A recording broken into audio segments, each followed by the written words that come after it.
Hi, my name is Cheryl. My project is a house for 80 people, but members of this family do not necessarily have any blood relations to each other. This is a house that has a resizable garden which can be expanded up to 5 times its size. It has a giant bathing room with no doors and a vast tatami field with no walls. This is the inauspicious house for the part-time family.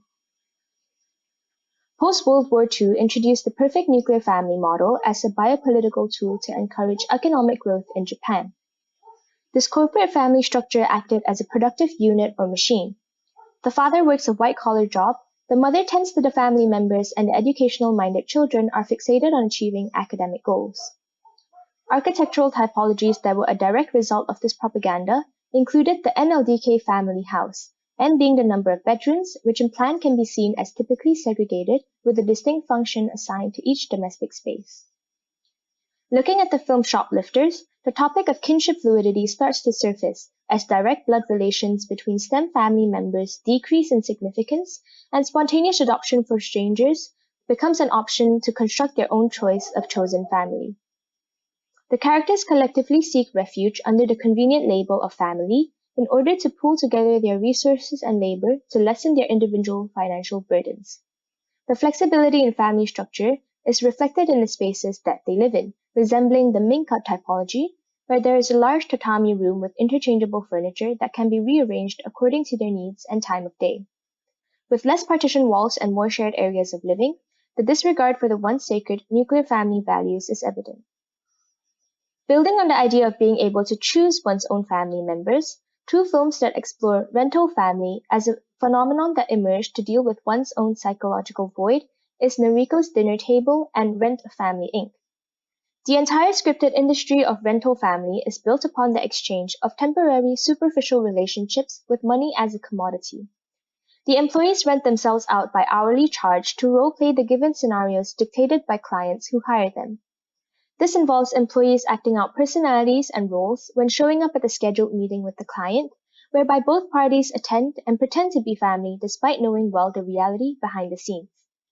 The service tends to be a recurring commitment, especially for clients who are seeking a familiar companionship, be it to cope with the departure of a family member or extreme isolation and lonely living. The same service could also be deployed as a tool to upkeep social appearances for clients when attending highly regarded events in Japan, such as wedding ceremonies. The employees who work for the service, however, are able to build genuine relationships with their colleagues outside of work, since most rental family companies provide dormitories for them to live in together. Though the spaces that they reside in may be extremely regimented, the opportunity to reassemble their own relationships away from the cookie-cutter constraints of the family notion offers them an escape mechanism.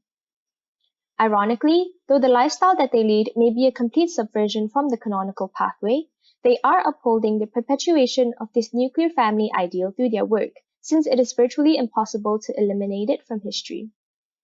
My project, The Inauspicious House, is a material manifestation of this paradox between kinship structure and familial values in the form of a rental family service staging house and a dormitory for 80 employees to reside in. Located in Kanagawa Prefecture, Yokohama, Japan, an hour's journey by train brings us to the heart of Tokyo from the site. This allows for convenient access to the rental family service clients who may come from the lonely living of cities. The surrounding context has a mix of various housing densities.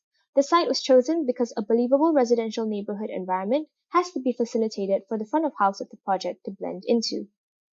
The front of house of the project during the opening hours of the rental family service hub is built to be a theatrical shopfront, where clients can choose one of several traditional family home typologies, shown here as the NLDK family home, one-room apartments, minka, kitchen, and tea house, in order to role-play their ideal scenarios in.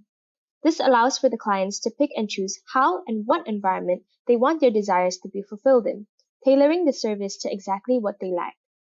These typologies respect the auspicious arrangements that are sacred to the design of Japanese homes. For example, pay attention to the tatami mat layouts used here.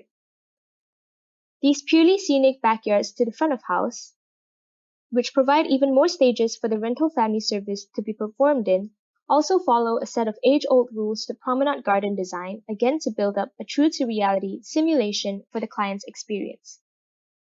The stepping stones in the garden lead up to a raised veranda called an engawa, which to the clients may seem like an extension of their backyard, but in fact simultaneously conceals the back-of-house dormitory where the employees live. In contrast to the other side, the inauspicious tatami mat layout seen here follows a strict compositional rationality, and the arrangement itself symbolizes death in Japanese culture. The open field condition references the Minka philosophy from before, whereby furniture can be used to rearrange the functionality, seen here also in the form of sliding doors or fusuma, which can be slotted in anywhere along the tracks to provide extra privacy when needed. Hyper-rationalizing the furniture and services in the dormitory side establishes a generic template that can open up ways for unforeseen use, seen here as the individualized lockers, a large open vanity space, collectivized kitchens, and a storage area for the portable objects as mentioned before. This area was calibrated with the intent of bringing a sense of familiarity through the objects within a completely unaccustomed utilitarian arrangement that would not be usually seen in a house. In particular, the showers are laid out in a public bathhouse or so-called sento style. The degree of publicness and lack of segregation for this activity presents a strong juxtaposition to the sacred ritual of bathing together only as a close-knit family in Japanese culture, since the employees who live here are not necessarily blood-related family members. A slightly uncanny factor that would not be experienced at the inhabitation level is the fact that the entire project snaps into this grid, including intentionally squeezing all the nuclear family homes and gardens into a perfectly square site. This was done to establish an overall cohesion running throughout the project and to rationalize the dimensions of the furniture and services used in the back of house. There is a single layer of shoji or paper sliding door that wraps around the entire perimeter of the back of house, adopting a traditional aesthetic and material. This decision was made to hide the very taboo rental family service concealed behind it when seen from the exterior, as well as when seen from the front of house, like in the scene. So the back of house is here. Furthermore, recurrent use of familiar Japanese architectural elements in the back of house design, such as the tatami, shoji, and fusuma as we've seen before, mirrors what the employees are doing through their jobs of role-playing these constructed familiar roles, as pictured here. They act as a point of reference to the canonical family ideal for the employees to hold on to, while simultaneously offering them the freedom to explore new forms of lifestyles, kin relations, and personalities away from the imposition of the nuclear family dream. This is especially prominent through the physical misappropriation of the aforementioned sacred elements in the back of house design.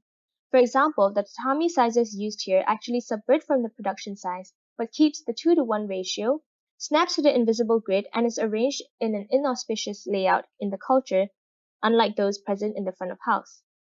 The open field condition also sets a clean slate for the employees to reassemble their self-constructed relationships, just like how they can reassemble the domestic space with sliding doors and movable furniture. The time where the front and back of house threshold is completely blurred is during the off hours of work, whereby the employees could even take over and occupy the shop front area, misusing its features such as opening up all the sliding doors to create a long and functional garden instead of a purely aesthetic one, disregarding the sacred notions and profaning it with their daily activities, birthing opportunities for reinvention of the given space. This ambivalent transition flattens the hierarchy, which segregates the front and back of house during the opening hours entirely. Finally, the roof structure at the back of house, supported by thin circular columns in the field, features an undulation pattern on the underside of the ceiling, both of which are made of a highly reflective metallic material. The entire roof slab on top also mirrors this materiality in order to camouflage it within the neighborhood when viewed from the exterior.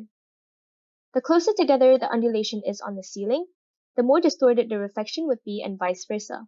This is used to suggest levels of intimacy within the back of house. For example, closer to the boundary, the reflection is smooth, and where areas of sleeping might occur, the undulation is much denser together, so the reflection is distorted, providing a better sense of privacy for its inhabitants.